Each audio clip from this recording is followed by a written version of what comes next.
বাংলাদেশের চলমান সংকট নিয়ে সম্প্রতি কথা বলেছেন সেনাপ্রধান জেনারেল ওয়াকারুজ্জামান। দেশের চলমান পরিস্থিতি ও সংকট মোকাবেলায় রাজনৈতিক নেতা সহ দেশবাসীকে সতর্ক বার্তা দিয়েছেন তিনি। বাংলাদেশের সেনাবাহিনীর প্রধান জনাব ওয়াকারুজ্জামানের বক্তব্য বাংলাদেশে কঠিন কিছু ঘটার যে ইঙ্গিত, এটা জামাত ইসলামী বুঝতে পেরেছে। জামাত ইসলাম এটা নেগেটিভলি নিয়েছে, সরাসরি বলেনি, সবাই ইশারা ইঙ্গিতে ইনিয়ে বিনিয়ে অথবা প্রোনাউন ব্যবহার করে বলছে। ভারতের চাবি মূলত বাংলাদেশে এই সরকার বদল করে একটি অধিক ভারতপন্থী সামরিক বাহিনী নেতৃত্ব সরকার গঠনের একটা পায়তারা চলছে। বিডিআরে যারা হত্যা হয়েছে তাদের স্ত্রীরা সন্তানরা বলেছে হিন্দি ভাষায় কথা বলতে শুনেছে। তো সেক্ষেত্রে বোঝা যায় যে ভারত এখানে একটা বড় রোল প্লে করেছে এবং কিলিং মিশনে অংশগ্রহণ করেছে। ঠিক সেই জায়গাটায় যখন মানুষের সন্দেহের তীরটা শুরু থেকেই সবসময় সেনাপ্রধান ওই জায়গাটাকে পুলিশ স্টপ করে দেওয়া যে এইখানে তদানীন্তন বিডিআররাই ওখানে হত্যাকাণ্ডটা চালিয়েছে, পুলিশ স্টপ, আর কথা হবে। এটা কিন্তু ওনার স্বাভাবিক যেই ধরনের আচরণ আমরা 5ই আগস্টের পর থেকে দেখে আসছি, সেটার সাথে কখনোই কোনো অবস্থাতে এটা মানানসই ছিল। আমি যদি সরাসরি বলি যে ইন্ডিয়ার কোনো চাপের জন্য উনি এরকমটা বলেছেন কিনা, এটা একটা প্রশ্নের দাবি রাখে। অনুসন্ধানী সাংবাদিক জুলকার নায়েক সায়ার তার ফেসবুক পেজে দাবি করেছেন যে ভারতীয় গোয়েন্দা সংস্থার আরেকটি নতুন টিম বাংলাদেশে প্রবেশ করেছেন। এই নতুন টিমটি প্রবেশ করার প্রধানত কারণ হচ্ছে যে বিডিআর হত্যাকাণ্ড নিয়ে বাংলাদেশে একটি স্বাধীন তদন্ত কমিশন গঠন হয়েছে। এই কমিশন যাতে ঠিকভাবে কাজ করতে না পারে সেই জন্যই তারা আবার বাংলাদেশে প্রবেশ করেছেন। কারণ এই যে বিডিআর হত্যাকাণ্ডের সাথে অতীত আপনারা শুনেছেন বা সবাই মোটামুটি এটা পরিষ্কার বাংলাদেশে যে ভারতীয় গোয়েন্দা সংস্থা র এবং শেখ হাসিনার একান্ত তত্ত্বাবধানে বাংলাদেশে বিডিআর হত্যাকাণ্ডটা হয়েছিল, যে 57 জন সেনা অফিসারকে নির্মমভাবে হত্যা করা হয়েছিল। তার সাথে বিডিআরকে একেবারেই ধ্বংস করে দেওয়ার যে অপপ্রয়াস বা অপচেষ্টা ভারতীয় গোয়েন্দা সংস্থারা করেছিলেন, তারই প্রেক্ষিতে আবার এই যে টিমটি আবার বাংলাদেশ। দর্শক শ্রোতা, আসসালামু আলাইকুম। নতুন একটা ভিডিওতে আপনাদের জানাচ্ছি স্বাগত। এইমাত্র পাওয়া তাজা এবং গরম খবর। ছাত্ররা নতুন এক দল সংগঠন করেছে, সেই বিষয় নিয়ে কিন্তু ডক্টর মোহাম্মদ ইউনূস ভয়ঙ্কর এক তথ্য জানিয়েছে। আজকের এই ভিডিওতে আপনারা বিস্তারিত এবং প্রমাণের মাধ্যমে সবকিছু দেখতে পারবেন। আশা রাখবো সম্পূর্ণ ভিডিওটি দেখে যাবেন, তাহলে অনেক কিছু জানতে পারবেন এবং বুঝতে পারবেন। আমি আর বেশি কথা বাড়াবো না, সরাসরি বিস্তারিত ভিডিওতে নিয়ে যাবো। তার আগে আপনাদের কাছে ছোট একটা রিকোয়েস্ট থাকবে, যারা এরকম ভিডিও দেখতে পছন্দ করেন দ্রুত এই চ্যানেলটি সাবস্ক্রাইব করে পাশে থাকা বেল আইকনটি বাজিয়ে রাখবেন। ইতিমধ্যে যারা সাবস্ক্রাইব করে দিয়েছেন তাদের জানাচ্ছি অসংখ্য ধন্যবাদ। প্রিয় দর্শক বন্ধুরা, চলুন তাহলে এই ভিডিওতে লাইক করে দিয়ে আমরা বিস্তারিত ভিডিওগুলো আমাদের স্ক্রিন থেকে তারা বাইক বা বাইকের পর এক দেখে আসি। দেশের চলমান সংকট নিয়ে সম্প্রতি কথা বলেছেন সেনাপ্রধান জেনারেল ওয়াকারুজ্জামান। দেশের চলমান পরিস্থিতি ও সংকট মোকাবেলায় রাজনৈতিক নেতা সহ দেশবাসীকে সতর্ক বার্তা দিয়েছেন তিনি। সেনাপ্রধানের এই বক্তব্য গুরুত্ব পেয়েছে আন্তর্জাতিক গণমাধ্যমেও, বিশেষ করে ভারত ও পাকিস্তানের গণমাধ্যমে সাড়া ফেলেছে ব্যাপকভাবে। কিন্তু এই বক্তব্য নিয়ে কি বলছে সেসব গণমাধ্যম, বিস্তারিত থাকছে আরিফ হাসানের প্রতিবেদনে। আমার অন্য কোনো আকাঙ্ক্ষা নাই, আমার একটাই আকাঙ্ক্ষা, দেশ এবং জাতিটাকে একটা সুন্দর জায়গায় রেখে ছুটি করা। আমি সতর্ক করে দিচ্ছি আপনাদের, এই দেশ আমাদের সবার, আমরা সবাই সুখে শান্তিতে থাকতে চাই। আমরা চাই না হানাহানি, কাটাকাটি, মারামারি।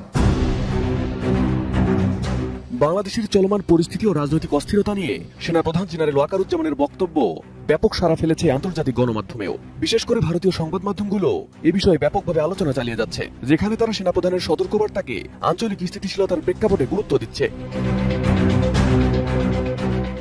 মঙ্গলবার মহাখালীর রাওয়া ক্লাবে জাতীয় শহীদ সেনা দিবস উপলক্ষে আয়োজিত এক অনুষ্ঠানে সেনাপ্রধান বলেন, দেশের অভ্যন্তরীণ বিশৃঙ্খলা ও সংঘর্ষ বন্ধ না হলে স্বাধীনতা ও সার্বভৌমত্ব হুমকির মুখে পড়তে পারে। আমরা নিজেরা হানাহানির মধ্যে ব্যস্ত, একজন আরেকজনের বিরুদ্ধে বিষোদ্গারে ব্যস্ত।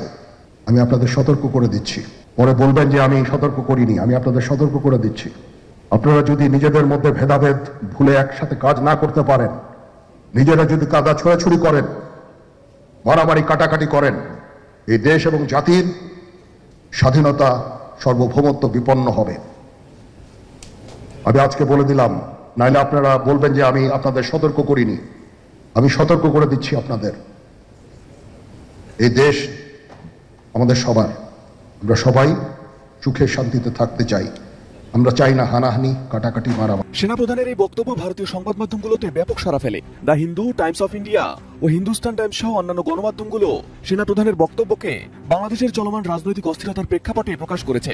এসব প্রতিবেদনে সেনাপ্রধানের আহ্বানকে সংকটকালীন সতর্ক বার্তা হিসেবে চিহ্নিত করা হয়েছে, আবার কোনো কোনো ক্ষেত্রে অতিরঞ্জিতভাবেও প্রকাশ করা হয়েছে।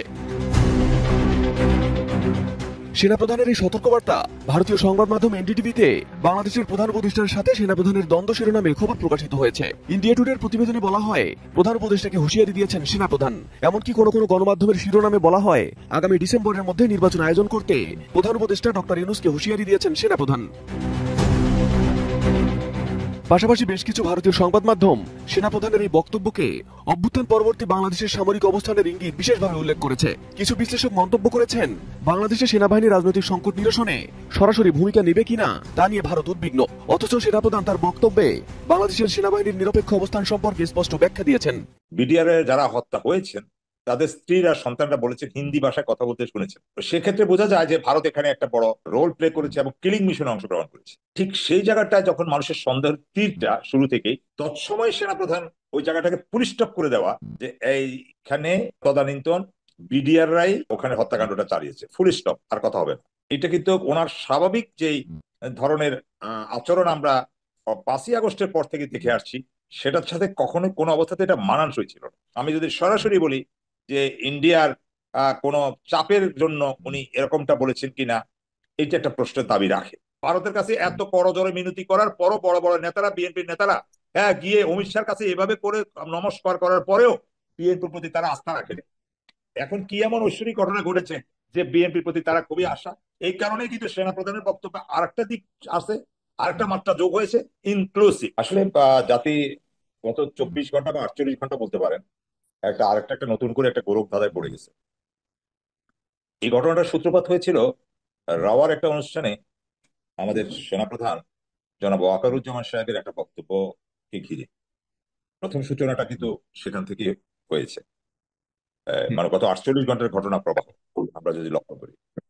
কারণ উনি সেখানে একটা স্পর্শকাতর বিষয়, যেটা মানুষের আবেগ, বাংলাদেশের মানুষের আবেগ এবং অনুভূতি এবং শ্রদ্ধার সাথে জড়িত, সে বিডিআর হত্যাকাণ্ড 25শে ফেব্রুয়ারি, যেটা বাংলাদেশের মানুষ, জনগণ, বিবেকবান কেউ এখন পর্যন্ত এটাকে মেনে নিতে পারেনি, ওই ট্রমা কাটিয়ে উঠতে পারেনি। হয়তো সেটা চাপা ছিল, স্বৈরাচারের ফেসিবাদের কবলে পড়ে চাপা ছিল, কিন্তু সেখান থেকে মানুষ বেরোতে পারে। ঠিক ওই আবেগের জায়গাটাতে মাননীয় সেনাপ্রধান কোনো একটা কারণে, যেটা আমার ব্যক্তিগত বিশ্লেষণ হলো, হয়তো এখানে আমাদের পার্শ্ববর্তী দেশ ভারত, যেহেতু এটা অনেকগুলো রিপোর্ট, তথ্য উপাত্ততে আমরা দেখেছি, বা ভিকটিম যারা আছেন, বিডিআর এর যারা হত্যা হয়েছেন, তাদের স্ত্রীরা সন্তানরা বলেছেন হিন্দি ভাষায় কথা বলতে শুনেছেন। তো সেক্ষেত্রে বোঝা যায় যে ভারত এখানে একটা বড় একটা রোল প্লে করেছে এবং কিলিং মিশনে অংশগ্রহণ করেছে। ঠিক সেই জায়গাটায় যখন মানুষের সন্দেহের তীরটা শুরু থেকেই, ঠিক তৎসময় সেনাপ্রধান ওই জায়গাটাকে পুলিশ স্টপ করে দেওয়া যে এইখানে তদানীন্তন বিডিআর রাই আর্মিকে বা ওখানে হত্যাকাণ্ডটা চালিয়েছে, ফুল স্টপ, আর কথা হবে না। এই জায়গাটা থেকে আসলে কিন্তু মানুষ ব্যথিত হয়েছে, বিশেষ করে ভিকটিম পরিবারগুলো ব্যথিত হয়েছে। কারণ উনি এটা কারকে বাঁচানোর বা কাকে ভাসানোর, কাকে ডুবানোর জন্য উনি এই শব্দটা এইভাবে ব্যবহার করলেন, বা ওনার বডি ল্যাঙ্গুয়েজটা এভাবে ছিলেন, এটা কিন্তু ওনার স্বাভাবিক যেই ধরনের আচরণ আমরা 5ই আগস্টের পর থেকে দেখে আসছি, সেটার সাথে কখনোই কোনো অবস্থাতে এটা মানানসই ছিল না। তো এই জিনিসটা না হওয়ার কারণে মানুষ অনেকটা কনফিউজ হয়ে গেলেন। এবং কখন উনি এই কথাটা বললেন? যখন একটা তদন্ত কমিশন আদালতের নির্দেশে আবার গঠিত হয়েছে। তো ঠিক সেই মুহূর্তে উনি এই জায়গাটাতে ফুল স্টপ করে দেওয়া, এবং বাট কিন্তু কোনোটা নেই, হ্যাঁ, এই জায়গাটা বলা, এটা মানুষ, আমার মনে হয় যে এই রাজনীতির প্রেক্ষাপটটাতে একটু মোড়টা ঘুরে গেল। এখানে একটা ভীতির সঞ্চার বা ভয় ভীতি বা কোনো একটা ছায়াকে, বা পার্শ্ববর্তী দেশের, আমি যদি সরাসরি বলি যে ইন্ডিয়ার কোনো চাপের জন্য উনি এরকমটা বলেছেন কিনা, এটা একটা প্রশ্নের দাবি রাখে। দ্বিতীয়ত উনি আরেকটা কথা বলেছেন যে ওনাকে আমরা সবসময়, প্রফেসর ইউনূস সাহেবকে, আমাদের মাননীয় প্রধান উপদেষ্টা, ওনাকে সম্মান রেখে ওনার সাথে একটা চমৎকার সম্পর্ক বজায় রেখে উনি কাজ করছিলেন। হঠাৎ করে তিনি তাকে ওয়ারেন্ট অফ ভিজিট, যেটাকে বলা হয় প্রোটোকল অনুযায়ী, উনি যেভাবে সম্বোধন করার কথা, যেহেতু এটা একটা অফিসিয়াল ইউনিফর্ম ধারী উনি ছিলেন, সেক্ষেত্রে উনি ওনাকে ওইভাবে না বলে উনি কথাটা এইভাবে বলেছেন, কোট আনকোট। আমি যত আবার প্রফেসর ইউনূসের সাথে কথা বলেছি, উনি এভাবেই বলেছেন। উনি মাননীয় প্রধান উপদেষ্টা বা মাননীয় ডক্টর মোহাম্মদ ইউনূস সাহেব কোনোটাই উনি ওইভাবে ইয়েটা করেননি, যেটা অফিসিয়ালি হয়তো বিষয়টা যায় না। এটা যদি কোনো মানে আনঅফিসিয়াল কোনো বিষয় হতো বা উনি সিভিলিয়ান উনিও সিভিলিয়ান তাহলে হয়তো ঠিক ছিল। এই জায়গাটাতে একটা খটকা লাগলো। আমাদের জনগণ ভাবছেন যে এই সরকারের সাথে কোনো কারণে সেনাপ্রধানের দূরত্ব তৈরি হচ্ছে কিনা। এটা কিন্তু একটা বড় মানে কারণ হয়ে এখন দাঁড়াচ্ছে যে এখানে কি এমন ঘটনা ঘটলো যে উনি এইভাবে বিষয়টাকে বিশ্লেষণ করলেন বা এইভাবে তিনি বিশেষায়িত সংজ্ঞায়িত করলেন। আর সেনাবাহিনীর কথাটা তো আমি বলি, উনি যতই সেনাবাহিনী কিলিং মিশনে অংশগ্রহণ করুক, তদানীন্তন বিডিআর কথা বলুক, বিডিআর যে জওয়ান সেখানে মানে হত্যাকাণ্ডের শিকার হয়েছে তারা তো আর্মিরই, কারণ তারা গিয়ে ওখানে শুধু ইউনিফর্মের কালার চেঞ্জ হয়েছে, কিন্তু তারা তো সেনাবাহিনীর সদস্য অফিসার ছিল ম্যাক্সিমামটা। তো সুতরাং সেখানে তো ওনারই সহদররা ছিলেন। তাহলে যারা মানে অনেক সময় প্রেশনে বিডিআর এর সাথে যেয়ে থাকে, সেনাবাহিনীর ইয়েরাও থাকেন, ফোর্সও থাকেন। তো সেক্ষেত্রে উনি আসলে এটা কি বুঝাতে চেয়েছেন এটা খোলাসা হয়নি। অনুসন্ধানী সাংবাদিক জুলকারনাইন সায়ার তার ফেসবুক পেজে দাবি করেছেন যে ভারতীয় গোয়েন্দা সংস্থার আরেকটি নতুন টিম বাংলাদেশে প্রবেশ করেছেন। এই নতুন টিমটি প্রবেশ করার প্রধানত কারণ হচ্ছে যে বিডিআর হত্যাকাণ্ড নিয়ে বাংলাদেশে একটি স্বাধীন তদন্ত কমিশন গঠন হয়েছে। এই কমিশন যাতে ঠিকভাবে কাজ করতে না পারে সেই জন্যই তারা আবার বাংলাদেশে প্রবেশ করেছেন। কারণ এই যে বিডিআর হত্যাকাণ্ডের সাথে অতীত আপনারা শুনেছেন বা সবাই মোটামুটি এটা পরিষ্কার বাংলাদেশে যে ভারতীয় গোয়েন্দা সংস্থা র এবং শেখ হাসিনার একান্ত তত্ত্বাবধানে বাংলাদেশে বিডিআর হত্যাকাণ্ডটা হয়েছিল, যে 57 জন সেনা অফিসারকে নির্মমভাবে হত্যা করা হয়েছিল। তার সাথে বিডিআরকে একেবারেই ধ্বংস করে দেওয়ার যে অপপ্রয়াস বা অপচেষ্টা ভারতীয় গোয়েন্দা সংস্থারা করেছিলেন, তারই প্রেক্ষিতে আবার এই যে টিমটি আবার বাংলাদেশে আসছেন। জুলকারনাইন সায়ার ভাই যেটা তার ফেসবুক পেজে বলেছেন সেই জায়গা থেকে যদি একটু কোট করি, তিনি বলছেন স্বাধীন তদন্ত কমিশন গঠনের পর হতে আওয়ামী লীগের সভানেত্রী শেখ হাসিনা এবং আওয়ামী লীগ নেতা জাহাঙ্গীর কবির নানক, শেখ সেলিম, ওবায়দুল কাদের সহ কয়েকজন শীর্ষস্থানীয় নেতা কমিশনারদের কার্যক্রম বন্ধে ষড়যন্ত্র লিপ্ত হয়েছে। যে কোনো মূল্যে এই বিষয়ে পুনঃতদন্ত বন্ধ করতে দৃঢ় প্রতিজ্ঞ। যে কমিশনটি গঠন হয়েছে তারা যে পুনঃতদন্ত করতে চাচ্ছিলেন সেটাই বন্ধ করতে তারা দৃঢ় প্রতিজ্ঞবদ্ধ। এখানে তারা আরো বলছেন শেখ মুজিবুর রহমান এর স্বদেশ প্রত্যাবর্তন দিবস উপলক্ষে আওয়ামী লীগের সভানেত্রী শেখ হাসিনা দলীয় নেতাকর্মীদের উদ্দেশ্যে ভার্চুয়াল দিক নির্দেশনা প্রদান করেন যাতে বিডিআর বিদ্রোহ তদন্ত বাধাগ্রস্তের বিষয়ে অন্তর্ভুক্ত থাকবে মর্মে জানায়। আপনারা জানেন যে এই যে শেখ হাসিনা যে ভার্চুয়াল যে বক্তব্যটি দিয়েছিলেন সেটা আসলে ওই যে সেই ষড়যন্ত্রেরই একটা অংশ বিশেষ। এখানে আরো বলছেন যে বিডিআর বিদ্রোহ পুনঃতদন্তের বিষয়ে পর্যবেক্ষণ ও তদন্ত বাধাগ্রস্তের বিষয়ে ষড়যন্ত্র বাস্তবায়নের জন্য আগামী 15/1/2005 তারিখ বা তার আগে পরে ভারতীয় একটি বিশেষ গোয়েন্দা সংস্থার প্রতিনিধি রাজেশ খান্না, পাসপোর্ট নাম্বার এত, আরেকজন হচ্ছে সিং রুহেল, পাসপোর্ট নাম্বার এত, ন্যাশনালিটি ভারত, কয়েকজন সদস্য ভিন্ন বসে বাংলাদেশে আগমন করার বিশেষ তথ্য পাওয়া যায়। জুলকারনাইন সায়ার ভাই যেই স্ট্যাটাসটি দিয়েছেন তার এখানে যেই পেপারসটি তিনি সংযুক্ত করেছেন এটি বাংলাদেশের একটি গোয়েন্দা সংস্থার পেপারস। এই পেপারসের তথ্য ধরে যদি আমরা বলি যে ভারতীয় গোয়েন্দা সংস্থা বাংলাদেশে আগের মতো আবার অপকর্ম চালানোর যে অপচেষ্টা সেটা করছেন, কিন্তু সেই অপকর্মে তারা খুব একটা সুবিধা করতে পারছেন না। এখানে এই জুলকারনাইন সায়ার ভাইয়ের যেই তথ্য তার সাথে যদি আমরা তাসনিম খলিল ভাইয়ের আরেকটি স্ট্যাটাস যদি আমরা একটু সংযুক্ত করি, এখানে অনেক বড় স্ট্যাটাস, আমি ছোট্ট করে একটু বলি। তিনি বলছেন যে এনএসআই ও ডিজিএফ এর পক্ষ হতে র কর্মকর্তাদের স্পষ্ট জানিয়ে দেওয়া হয় যে রুটিন সম্পর্কের বাইরে কোনো বিশেষ সম্পর্ক স্থাপনের সুযোগ নেই। বাংলাদেশের র এর খাবার ও ডিপ খাবার থাকা অপারেটরদের নিষ্ক্রিয় করতেও তাদের পরামর্শ দেওয়া হয়। বাংলাদেশের পক্ষের কাছ থেকে আশানুরূপ সাড়া না পেয়ে এই কর্মকর্তারা অত্যন্ত হতাশ হন, যা পরবর্তী তাদের হোটেলে অবস্থান করছিলেন হোটেল আমির গুলশান 2 ওই হোটেলের কর্মীদের সাথে অহেতুক দুর্ব্যবহারের মধ্যেই স্পষ্ট হয়। 8 নভেম্বর 2004 দুই কর্মকর্তা ঢাকা ত্যাগ করেন। যদিও তাসনিম খলিল ভাইয়ের যে তথ্য সেটা আগে তারা ত্যাগ করেছেন, কিন্তু এই যে সায়ার ভাই যে তথ্যটা দিয়েছেন সেটা হচ্ছে নতুন, এবং তারা আবার ঢুকছেন এই যে জানুয়ারিতে যে শেখ হাসিনার বক্তব্য বা অন্যান্য কার্যক্রম। তো যাই হোক, আপনারা অনুসন্ধানী সাংবাদিক ইলিয়াস হোসেন একটি ভিডিও দিয়েছে গতকাল ভিডিওর হত্যাকাণ্ড নিয়ে, সেই জায়গায় অনেক তথ্য অনেক কিছু কিন্তু বের হয়ে আসছে। এটা দেখলে আপনারা অনেক কিছু নিজেরাই অনুধাবন করতে পারবেন। তো সেই জায়গা থেকে আমি বলবো যে ভারত এবং ভারতের গোয়েন্দা সংস্থা র সারা জীবন বাংলাদেশের অভ্যন্তরীণ যে প্রেক্ষাপট আইন শৃঙ্খলা, সেটা বিচারিক কাঠামো, সব জায়গায় কিন্তু যে হস্তক্ষেপ করার যে অপচেষ্টা, এটা কিন্তু সবসময় করছেন। এটা অতীতে করেছেন, ভবিষ্যতেও করবেন। সেই জায়গা থেকে বাংলাদেশের জনগণকে সচেষ্ট হতে হবে। বাংলাদেশের যে পুলিশ, সেনাবাহিনী, বিডিআর, তারা যারা চাকরিরত আছেন তাদেরকেও অন্ততপক্ষে দেশপ্রেমিক হতে হবে। তা না হলে বাংলাদেশের এই ভারতীয় গোয়েন্দা সংস্থাদের যে অযাচিত হস্তক্ষেপ সেটা চলবে।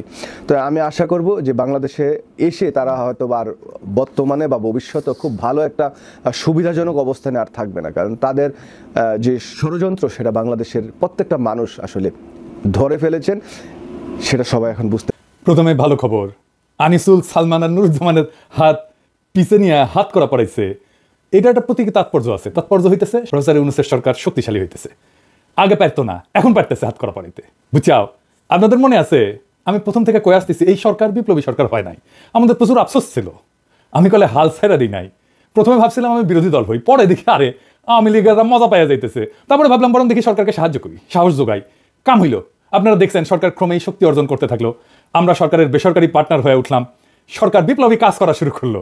দেখেছেন সেদিন কইলাম যে আমি যদি ষষ্ঠ উপদেষ্টা হইলাম ইনি, তাহলে কি করলাম ইনি। এটা ষষ্ঠ উপদেষ্টা সারা ঘুরে টহল দলগুলোর সাথে দেখা করেছেন। উনি কথা শুনছেন, ভালো একটা কাজ হয়েছে। ভালো কাজ করলে আমাদের যারে কয় জেস্টার অফ গুডউইল সেটাও দেখানো দরকার। দেখলাম এক জায়গায় ধরিছে ছিনতাইকারী, বাটাম দিয়ে 3rd ডিগ্রি দিতেছে। আর এক জায়গায় দেখলাম ওভারব্রিজে পা উপরে দিয়ে টেকে দিচ্ছে। তো জাহাঙ্গীর সাহেব কইছে আইন নিজের হাতে তুলে নেবেন না। তাই আমিও রিকোয়েস্ট করছি বাটাম দেওয়া আর ট্যাঙ্গে রেখে 3rd ডিগ্রি দেওয়া আপাতত বন্ধ। আমি খুব সতর্কভাবে সারা বাংলাদেশের পরিস্থিতি পর্যবেক্ষণ করি। আপনারা কল্পনা করতে পারবেন না যে কি পরিমাণে তথ্য আর বিচার আমার কাছে আসে। জমির ঝামেলা, চাকরির ঝামেলা, ওরে মারছে, তাই সে তারা হুমকি দিচ্ছে, চিন্তাই হয়েছে, বাসায় চুরি হয়েছে, ডাকাতি হয়েছে, ভাগ্য ভালো বিচার দেয়নি যে আমার ব্রেকআপ হয়েছে। ঠিক করে দেন দাদা, আমার বিবেচনায় দেশের আইন শৃঙ্খলা পরিস্থিতি খারাপ না। দ্রুত অপরাধীরা গ্রেপ্তার হইতেছে। অপরাধ তো হয় একটা সমাজে, কিন্তু কত দ্রুত একটা অ্যাকশন হচ্ছে সেটাই হচ্ছে কথা। পুলিশ বাহিনী মরাল ফিরে আসতেছে এবং পুলিশের দৃশ্যমান উন্নতি আছে। হাসিনার এই ট্রিগার হ্যাপি খুনি পুলিশ বাহিনী থেকে 6 মাসের মধ্যে এমন সংবেদনশীল পুলিশ হয়েছে, দেখেছেন না? সে বুকে তো গুলি করা বাদই দেয় নাই, শুধু গায়ে লাঠির বাড়ি দেয় না পর্যন্ত। আপনি বিশাল অর্জনরে অ্যাপ্রিসিয়েট না করে পুলিশের পিছে লাগছেন একদল লোক, পুলিশের লিডারশিপের পিছে লাগিয়েছেন। কেন ভাই? রিয়াল কাজ দেখান। ওর দালাল, সে তার দালাল, এরা সন্দেহের তালিকায় রাখেন, ওরা বিশ্বাস করেন না। এই বয়ান চলিচ্ছে, এটা রাজনীতি না, এটা ভিলেজ পলিটিক্স। এই কইরা কাউরে থামাইতে পারবেন না। এই চেষ্টা করে লাভ নাই, আপনারাই অপ্রাসঙ্গিক হয়ে যাবেন। দেশে একটা প্যানিক তৈরি করা হইতেছে। প্যানিক করা হইতেছে যে দেশ ভালো নাই, দেশে আইন শৃঙ্খলা ভালো নাই। এইসব প্যানিকরে পাত্তা দিন না। এই প্যানিক পরিকল্পিতভাবে তৈরি করা হইতেছে। সাহস নিয়ে, আনন্দ নিয়ে, উৎসবের সাথে রাস্তায় থাকেন। আর একটারও যদি ধরতে পারেন না, তাইলে আমরা আবার ট্যাঙ্কে রাখবো। ভাবে হাড্ডি গুড়া গুড়া করে দিবেন, যে জিন্দেগিতে দাঁড়াইতে না পারে। পাড়ায় মহল্লায় আইন শৃঙ্খলা রক্ষাকারী বাহিনী গড়ে তোলেন, কমিটি তৈরি করেন। এই প্যানিক তৈরির খেলায় আছে ইন্ডিয়া, আওয়ামী লীগ নিজে, হাসিনা আছে, নানা এজেন্সি আছে, ওয়াকার নিজেও আছে। আমি আগেও বলছি, এখনো বলতেছি, প্রফেসর ইউনূস ইন্ডিয়ার জন্য একটা বিশাল থ্রেট। তারে কেনা যাবে না, তারে ভয় দেখানো যাবে না, তার বিরুদ্ধে কোনো রাজনৈতিক ক্যাম্পেইন সফল হবে না। সে দাঁড়াইলে বাংলাদেশকে কেউ আঘাত করতে পারবে না। এরই প্রফেসর ইউনূসের শক্তি। আর সেই জন্য এই প্রফেসর ইউনূসকে সরাইতে হবে, যত তাড়াতাড়ি হোক সরাইতে হবে। প্রফেসর ইউনূসকে সরাইলে কি হবে? ইন্ডিয়ার কি লাভ হবে? আসেন আবার বুঝে দেখি। আগে বলছি, তারপরে আবার বুঝে দেখি। বিডিআর বিদ্রোহে হিন্দিভাষীরা হত্যাকাণ্ড চালাইছে। দেখেন, শুনেন। পিলখানাতে কখনোই সৈনিকরা এভাবে মানে সমস্ত সৈনিক মিলে এই হত্যাকাণ্ড ঘটাতে পারে না। আমি নিজে সবচেয়ে বড় প্রমাণ। হ্যাঁ, আমার রুমে গিয়েছিল হিন্দিভাষীরা। বিডিআরের আমার হাজবেন্ডের সাথে আমি 3.5 বছর ছিলাম পিলখানাতে, আমি বিডিআরে। তো আমি কখনো 3.5 বছরে শুনিনি কোনো সৈনিক কোনো সময় হিন্দিতে কথা বলতে। শুধুমাত্র 25 ফেব্রুয়ারিতে শুনেছিলাম 3 জনের মুখে। আর আমার হাজবেন্ড দরবার হলে থেকে আমাকে ফোনে বলেছিল ইন্ডিয়ান্স, এনএসজি এবং ইন্ডিয়ান্স। জুলাই আগস্ট বিপ্লবে হিন্দিভাষীরা গুলি চালাইছে। এইগুলো তো বিশাল একটা ঝামেলা ইন্ডিয়ার জন্য। কানাডায় শিখ নেতা হরদীপ সিং নির্জারের হত্যাকাণ্ডে ভারতের জড়িত থাকার অভিযোগ উঠছে না? তদন্ত চলতেছে, বিচার হবে। এছাড়া নিউ ইয়র্কে খালিস্তানপন্থী শিখ নেতা গুরপান্ত সিং পান্নুকে হত্যার চেষ্টার অভিযোগে ভারতের গোয়েন্দা সংস্থা রয়ের এক সাবেক কর্মকর্তা বিকাশ যাদবকে অভিযুক্ত করা হয়েছে না? ইন্ডিয়া আন্তর্জাতিকভাবে দেউলিয়া হয়ে যাবে, ওর ধুতি খুলে যাবে যদি বাংলাদেশে দেখা যায় যে তার বাহিনী পাঠাইছে গুলি করার জন্য। এটা ইন্ডিয়া প্রাণপণে বন্ধ করতে যাচ্ছে। বন্ধ হবে কিভাবে? যদি প্রফেসর ইউনূস না থাকে। প্রফেসর ইউনূস না থাকবে কিভাবে? দ্রুত যদি নির্বাচন হয়। সেই জন্য ইন্ডিয়ার সেনাপ্রধান বলে নির্বাচিত সরকারের সাথে সম্পর্ক করবে। বিনা সিকটি বলে দ্রুত নির্বাচন, ওয়াকার বলে ডিসেম্বরে নির্বাচন, বিএনপি বলে দ্রুত নির্বাচন। কারণ কি? কারণ তো বুঝতেই পারতেছেন। তবে বিএনপি বলে আর একটা ডেমোক্রেটিক সিস্টেম আসবে, নির্বাচন চাওয়া কি খারাপ? মোটেই খারাপ না। আমরা তো বলছিলাম গণপরিষদে নির্বাচন করেন, বলছিলাম না আমরা নতুন সংবিধান করব। বিএনপিও বলে জনগণ সংবিধান সংস্কার করবে। তো আমরা এতদিন গণপরিষদে নির্বাচন করে নতুন সংবিধান রচনার কাজে হাত দিতে পারতাম, দিলাম না কেন? কে সেটা চায় না? বিএনপি। ছাত্র সংসদ নির্বাচন হলে গণতান্ত্রিক চর্চা কি বাধাগ্রস্ত হইতো? ডিসেম্বরে জাতীয় সংসদ নির্বাচন হলে তো ছাত্র সংসদ নির্বাচন এখন করে ফেলা যায়, যায় না? সেটা তো করবে না বিএনপি। স্থানীয় সরকার নির্বাচন, এটা হলে কি গণতান্ত্রিক চর্চা শক্তিশালী হইতো না? না, সেটা করবে না বিএনপি। কারণ ছাত্র সংসদ নির্বাচনে ছাত্র দল জিতবে না, স্থানীয় সংসদ নির্বাচনে ভালো ফল করবে না বিএনপি, এটা তাদের মাথায় ঢুকিছে। কিন্তু আশা আছে পাবলিকে জাতীয় নির্বাচনে মার্কা দেখে ছাপ্পা দিবে। কি স্বার্থপর চাওয়া! নিজে যেখানে দুর্বল সেটা করবে না, নিজে মনে করতেছে যেখানে জিতবে শুধু সেইটা চায়, শুধু সেইটুকু, আর কিচ্ছু না। আবার বলবে আমরা দেশের ভালো চাই। পুরো হাসিনা আমলে বিএনপির কোনো ভয়েস ছিল না। এমনকি হাসিনা পতনের পরে ওই যে বুয়েটের ছাত্র কি যাকে বুয়েটের টিচার কি প্রভুপাত কি জানো কিবার নাম, যাই হোক, বিএনপি আর তারেক রহমানকে নিয়ে বিএনপির দানব বানায় একটা ভিডিও বানিয়েছিল না, এই শর্মা ডিফেন্ড করলো তো বিএনপির নাকি, তার পিছে ঝাঁপে পড়ছে বিএনপির কর্মীরা। আপনার কর্মীরা হয় বেকুব, অথবা রাইট পলিটিক্যাল ট্রেনিং নাই, অথবা আপনাদের একেবারে নিয়ন্ত্রণ নাই কর্মীদের উপরে। তো কোন সবগুলি তো খারাপ একটা রাজনৈতিক দল হিসেবে আপনাদের পাশে আপনাদের দলের বাইরে কেউ দাঁড়াবে না জিন্দেগিতে না, আমি কয়ে দিলাম, লিখে রাখতে পারেন। আপনি ঐক্য করতে যান, দেখেন শক্তিশালী কাউরে পাবেন না, দুর্বল লোকরে পাবেন। রাজনীতি যে আসলে বন্ধুত্ব আর সম্পর্ক, এই বেসিসটা আপনি ধরতে পারেন নাই। তো আমার প্রিয় লেখক ওই রিফাত হাসানের একটা বই আছে সম্পর্ক বন্ধুত্ব রাজনীতি, ওটা পড়ে দেখেন, তাইলে বুঝবেন যে রাজনীতির সাথে বন্ধুত্ব আর সম্পর্কটা কি জিনিস। আওয়ামী লীগের দেখেও শিখেন না। সিপিবি কম হোক বেশি হোক তো আওয়ামী লীগের বিরোধিতা করেছে, তাই না? আওয়ামী লীগ একটা ফুলের টোপা দিচ্ছে, সিপিবিকে দেয় নাই। আমি চরম আওয়ামী বিরোধী হইলেও এইটা আওয়ামী লীগের কাছ থেকে শিখেছি। আপনার এলায়ের সাথে, এক সময়ের এলায়ের সাথে ঠিক কেমন সম্পর্ক রাখবেন, ডিলটা কেমনে করবেন। আপনার দলের লোকেরা জামাতের পিছে লাগলো, এই বুদ্ধি আপনাদের কে দিছে জানি না, কিন্তু যে দিছে ওরা রাজনীতির ক্লাস 3-তে ভর্তি করে দেওয়া উচিত। কেন এটা ডিজাস্টার হয়েছে আপনাদের নিজেদের জন্য, সেটা আমি একটু বুঝে দেখি। হ্যাঁ, আসেন। বিএনপির সবচেয়ে বড় বয়ানের সংকট হবে জামাতকে নিয়ে। বিএনপিকে জাস্টিফাই করতে হবে কেন তারা জামাতের সাথে রাজনৈতিক এবং নির্বাচনী ঐক্য করছিল। জামাত সম্পর্কে যে বয়ান তারা হাজির করে কি সেটা আদর্শিক এবং ঐতিহাসিক। মুক্তিযুদ্ধের বিরোধিতা করছে জামাত, আলবদর করছে, শিবির রক কাটে ইত্যাদি। এর এই বিষয়গুলোতে রাজনৈতিক এবং নির্বাচনী যে ঐক্যগুলো করছিলেন সেই সময় ছিল, তাই না? সেই ঐক্যের ঘটনার আগেই সেই ঐতিহাসিক ঘটনাগুলো ঘটছিল। বিএনপির সেই রাজনৈতিক অবস্থানকে বাতিল করতে হলে তো বিএনপিকে খালেদা জিয়ার প্রজ্ঞার কৌশলকে অস্বীকার করতে হবে, আর বিএনপিকে ডিপার্চার করতে হবে খালেদা জিয়ার উত্তরাধিকার থেকে। আপনাকে যদি খালেদা জিয়ার উত্তরাধিকার নিতে হয়, জামাতকে আপনি ডিজোন করতে পারবেন না। এখনো পর্যন্ত খালেদা জিয়া বিএনপির সেকেন্ড বিগেস্ট পলিটিক্যাল অ্যাসেট, জিয়ার পরে। বয়ান তৈরির সময় ভবিষ্যৎ দেখে নিতে হয়, এটা পটেনশিয়াল আফটার এফেক্ট বা পাল্টা বয়ান ভাবে রাখতে হয়। বিএনপির জামাত বিরোধিতা বয়ানের মূল ক্ষতি হবে বিএনপির। তার ভোটাররা মনে করবে যে বিএনপি শুধু নির্বাচনে জেতার জন্য জামাতের সাথে ঐক্য করছিল। এখানে কোনো রাজনৈতিক ঐক্য ছিল না, রাজনৈতিক নৈকট্য ছিল না, স্বার্থপর চাওয়া থেকে ঐক্য করছিল। দ্বিতীয়ত, বিএনপি ভবিষ্যতে কোনো এলাই পাবে না, কারণ কোনো পটেনশিয়াল এলাইয়ের মাথার পিছনে সবসময় খেলা করবে বিএনপি, তার এলাইয়ের হাত ছেড়ে দেয়, তার এলাইয়ের বিরুদ্ধে লাগে। বিএনপি যার সাথে একসময় ফর্মাল ঐক্য করে তার সাথে পরে যুদ্ধ নামে। আপনি আপনার এলাইয়ের সাথে বিরোধ করবেন না তা না, করতে পারেন, অবশ্যই করতে পারেন, অন্য দল কেন করবেন না, কিন্তু সেটা তো বুদ্ধিমত্তার সাথে করতে হবে। আপনার একটা ইন্টারেস্টিং গল্প বলি। আমি জয় বাংলা স্লোগানে জয় বাংলা করে দিচ্ছি, তাই না? মুজিবকে সোহরাবদের বডিগার্ড বানাইছি, তো ইনকা হইলে অনেক সময় নিজের মনে হয় তালিবান হয়ে গেছি, আমি যা করবো সেটাই ঠিক হবে, তাই না? তো আমি ভাবলাম যে হাসিনা শব্দটাকে প্রতিশব্দ বানাবো, কার হাসিনাকে মারে ধুলাই অন্ধকার, দেখেছেন না, এইসব কইতাম। তো কিন্তু আমি খেয়াল করলাম যে এটা জয় বাংলার মতো ক্লিক করতেছে না। আমি র্যান্ডম মানুষের সাথে কথা বললাম, কথা বলা শুরু করলাম। একদিন একজন আমার খুব পছন্দ করেন উনি, সে আমার উপর খুব ক্ষিপ্তভাবে কইলে, আরে ভাই আপনি তো এটা খুব খারাপ কাজ করতেছেন, কত মুরব্বীর নাম হাসিনা, আপনার ধারণা আছে? আমার মায়ের নামই তো হাসিনা বেগম। দেখেন কি ডিজাস্টার করে ফেলছিলাম। আমি আগে বিএনপির ওই যে জয় শ্রীরাম বলেন, ওটাকে জয় শ্রীরাম বলতাম আর কি, বিকৃত কইরা। তো খেয়াল করলাম হিন্দুরা এটা ভালোভাবে নিচ্ছে না, এটা তো আসলেই তার কাছে একটা ধর্মীয় বিষয়, আমি তো সেটা বিকৃত করতে পারি না। বিজেপির সাথে আমার লড়াই আছে, কিন্তু হিন্দু ধর্মের সাথে তো আমার কোনো লড়াই নাই, তাই না? ঠিক একইভাবে বিএনপি জামাত শিবিরকে অনলাইনে কি বলে, আল বটর বলে। দেখেন এই বলে ডাকা শুরু করলো, আল বদর থেকে আল বটর, বুঝছা? মানে বট বাহিনী থেকে বটর আর কি। ওরা মনে করলো যারা এটা বানাইছে যে তারা খুবই স্মার্ট কাজ করেছে। আওয়ামী লীগ ঠিক একই ভুল করেছিল, জামাত শিবিরকে ছাগু বলতো, মানে ছাগলের মতো দাঁড়িয়ে আছে তাই ছাগু, কাঁঠাল পাতা খায়। ভাই দাঁড়িয়ে একজন মুসলমানের সুন্নত, তুমি সেটা নিয়ে ব্যঙ্গ করতে পারো না? আল বদর যদি বলতে চাও সেটাই বলো। রাজাকার আল বদর শব্দগুলোর সাথে বাংলাদেশের স্বাধীনতা বিরোধিতার একটা বিষয় আছে, এটা সত্য, কিন্তু এটাও সত্য যে বদরের যুদ্ধ একটা হাইলি সিগনিফিকেন্ট পবিত্র ঘটনা, ধর্মীয় পবিত্র ঘটনা, এটাকে তুমি বটর বলতে পারো না। এই কাজের কনসিকুয়েন্স আছে, কয়ে দিলাম। জামাতের রাজনৈতিক বিরোধিতা আপনি দারুণভাবে করতে পারতেন, জামাতের সাথে আপনার অতীতের রাজনৈতিক ঐক্যকে অন করে করতে পারতেন, ওইটা একটা সিরিয়াস ইন্টেলেকচুয়াল কাজ হইতো। কিন্তু আপনারা তো সিরিয়াস কাজে যাবেন না, তাই না? হয় সে যোগ্যতা নাই, অথবা সে ভীষণ নাই, অথবা দুইটাই, অথবা বয়ান আসছে ইন্ডিয়া থেকে, যা বলেন জামাতের বিরুদ্ধে, এগুলো তো ইন্ডিয়ান বয়ান, এগুলো তো ইন্ডিয়ান বয়ানের ভাই, এটাই আওয়ামী লীগ বলে আসছে, ওটাই আপনারা নিছেন, কোনো ইনোভেশন নাই। যাই হোক, আগের আলাপে ফিরি। বিএনপির বয়ান হইতেছে প্রফেসর ইউনূসের সরকার আইন শৃঙ্খলা পরিস্থিতি নিয়ন্ত্রণ করতে পারতেছে না, তাই না? বিএনপির কথা। তো বিএনপি ক্ষমতা আসলে কিভাবে নিয়ন্ত্রণ প্রতিষ্ঠা করবে? এই পুলিশ দিয়ে তো করবে নাকি? সব পুলিশ বাদ দিয়ে দিবে? এই পুলিশকে ম্যাজিক দিয়ে ঠিক করে ফেলবে এক রাতারাতি? আমি যদি সবচেয়ে বড় রাজনৈতিক দল হই দেশে, আমার যদি সমাজের উপরে নিয়ন্ত্রণ থাকে, তাহলে আমি না চাইলে কেউ তো আইন শৃঙ্খলা পরিস্থিতি অবনতি করতে পারবে না, পারে না। আইন শৃঙ্খলা পরিস্থিতির অবনতি তো খুবই পরিকল্পনা করে হইতেছে, আমি আসতেছি সেই আলাপে। এখন দেখেন, এই যে বিএনপি সংস্কার চায় না, আওয়ামী লীগ নিষিদ্ধ চায় না, ইসকন নিষিদ্ধ চায় না, ছাত্র সংসদ নির্বাচন চায় না, স্থানীয় সরকার নির্বাচন চায় না, প্রথম আলো ডেইলি স্টারকে রক্ষা করতে চায়, আর চায় শুধু নির্বাচন। চায় কি? একটা জিনিসই চায়, শুধু নির্বাচন, যেন প্রফেসর ইউনূস চলে যায়। তারপরে ইন্ডিয়ার শান্তি, প্রফেসর ইউনূস থাকলে ইন্ডিয়া নাঙ্গা হয়ে যাবে। এই জন্য ইন্ডিয়া বিএনপি আর ওয়াকার হাত মিলেছে। কারণ কারণ কারণ প্রমাণ দিব, এটা যে হাত মিলেছে এটা প্রমাণ দেবো। আর একটা কারণ আছে, কবো? হ্যাঁ কবো।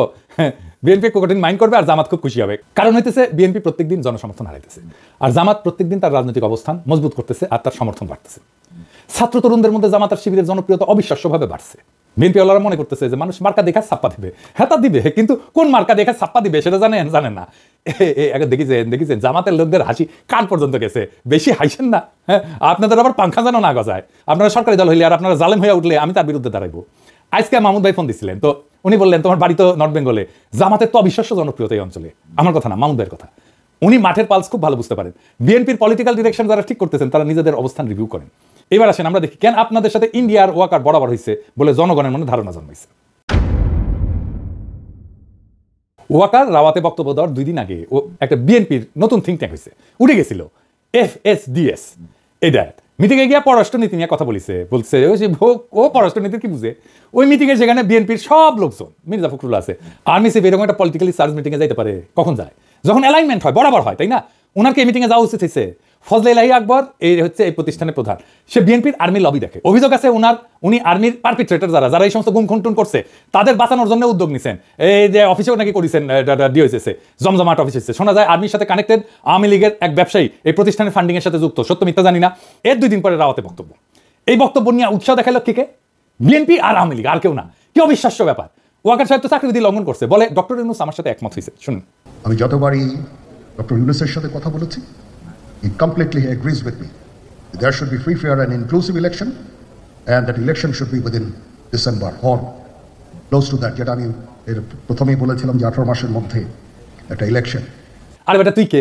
ওয়ারেন্ট অফ প্রেসিডেন্সে 12 নম্বরে থেকে প্রফেসর ইউনূস তুমি বলো যে আমার সাথে একমত হয়েছে, আর হাসিনা পলাইছে, তারপরে বলে মাননীয় প্রধানমন্ত্রী। শুনেন, মাননীয় প্রধানমন্ত্রী পদত্যাগ করেছেন এবং এখন একটা ইন্টারিম গভর্নমেন্ট ফর্ম করে আমরা আমাদের কার্যক্রম পরিচালনা করব। ওয়াকার দাবরানি দিচ্ছে, আর বাঙ্গু মিডিল ক্লাস গিয়া ওয়াকারের জয়ধ্বনি দেওয়া শুরু করছে। এটাই করে বাঙ্গু মিডিল ক্লাস। দেখলাম পাবলিকে ফেসবুকে আমরা গালাইতেছে, সার্চ পেয়ে ভাবছে ওয়াকারের কান্দে বন্দুক রেখে পিনাকে খেলে দিই। ওয়াকার দাবরানি শুধু আমার খান নাই, কোন কোন জায়গায় দাবরানি খেয়েছেন দেখেন, এবার দেখেন। হাসিনা বলে যাওয়ার দিনে সেনাবাহিনী আমাদের পক্ষে দাঁড়িয়েছে, কিন্তু গত তার আগের 1 সপ্তাহ মানুষকে গুলি করছে না? তাহলে আপনারা যে জনগণের বিরুদ্ধে দাঁড়িয়েছিলেন এর জন্য তো আপনি ক্ষমা চাননি। আজকে তিনি বলছেন কি যে সেনাবাহিনীতে বিল খেলাতে সেনাবাহিনীদের হত্যা করছে বিডিআর, এর বাইরে কোনো কথা নাই, কোনো মন্তব্য নাই। আমার প্রশ্ন, বিডিআর যদি সেনাবাহিনীদের হত্যা করেই থাকে কেন করলো, কাদের ইশারায় করলো, কি স্বার্থে করলো, এটা কেন জাতির কাছে বলতেছেন না? সেনাবাহিনীর প্রধানকে বলতে চাই, আপনি বড় বড় বক্তব্য দেন, বাংলাদেশের পরিবেশ শান্ত নেই, আপনারা কেন শান্ত করতে পারেননি? ম্যাজিস্ট্রেসি পাওয়ার আপনারা নিয়েছেন, তারপরে কেন কার্যকর করলেন না? শুনেছেন ওয়াকার যখন বক্তব্য দেওয়া শুরু করলো, এই বক্তব্য আর এর সাথে একই সময় চারিদিক থেকে নানা ঘটনা ঘটা শুরু করলো। নানা ঘটনা, দুর্ঘটনা। তার আগের দিন কি হইলো? সারা দেশে নানা ধরনের সন্ত্রাস, এটা সেটা চিন্তায় বিপুল একটা ঘটনা ঘটলো, দেশের মানুষকে বিপর্যস্ত করে দিছিল। আপনাদের অবাক লাগে নাই কেন একই সময় ঘটতেছে? দেখেন, দেশের চলমান পরিস্থিতি নিয়ে ঢাকা কলেজ শিক্ষার্থীদের মশাল মিছিল। দেখেন, আইন শৃঙ্খলা পরিস্থিতির অবনতির প্রতিবাদে গণফোরামের বিক্ষোভ। একই সময় দেখেন অজিত দোভালের বাংলাদেশের সংখ্যালঘু সম্প্রদায়ের উপরে চলা নিপীড়নের চিত্র প্রদর্শনীতে যাওয়া। আবার বাংলাদেশ ইস্যু নিয়ে কলকাতায় ভিজিট। এই যে আইন শৃঙ্খলা অবনতি নিয়ে এই সোচ্চার অবস্থা। আবার দেখেন জনকণ্ঠে প্রকাশিত 65 ঘন্টায় 72 ধর্ষণ। আর ইন্ডিয়ার বিশিষ্ট দালাল পন্দের আলো সোহরাব হোসেনের কলাম, নির্বাচনের দিনক্ষণ জানাতে বাধা কোথায়? আবার দেখেন নারী নিরাপত্তার দাবিতে ইডেন ছাত্রীদের মশাল মিছিল। আবার দেখেন ঢাকা বিশ্ববিদ্যালয়ের ছাত্রীদের মিছিল, ধর্ষণের প্রতিবাদে মিছিল। সবকিছু একসাথে একই সময়, যেন সবকিছু পরিকল্পনা করা ছিল। ওয়াকারও বক্তৃতা দিবে আর এমন একটা অবস্থা তৈরি করা হবে যে দেশ ভালো চলতেছে না। প্রিয় দেশবাসী, শুরু থেকে শেষ পর্যন্ত যারা এই ভিডিওটি দেখেছেন সকলকে জানাই অসংখ্য ধন্যবাদ। যারা এরকম নিউজ ভিডিও পেতে পছন্দ করেন তারা অবশ্যই এই চ্যানেলটি সাবস্ক্রাইব করে পাশে থাকা বেল আইকনটি বাজিয়ে দিবেন। যারা এখন এই ভিডিওটি শেয়ার করেননি, এই ভিডিওটি দ্রুত শেয়ার করে সকলকে দেখার সুযোগ করে দিন। আজকের মতন এই পর্যন্ত, দেখা হচ্ছে পরবর্তী কোনো ভিডিও নিয়ে ইনশাল্লাহ।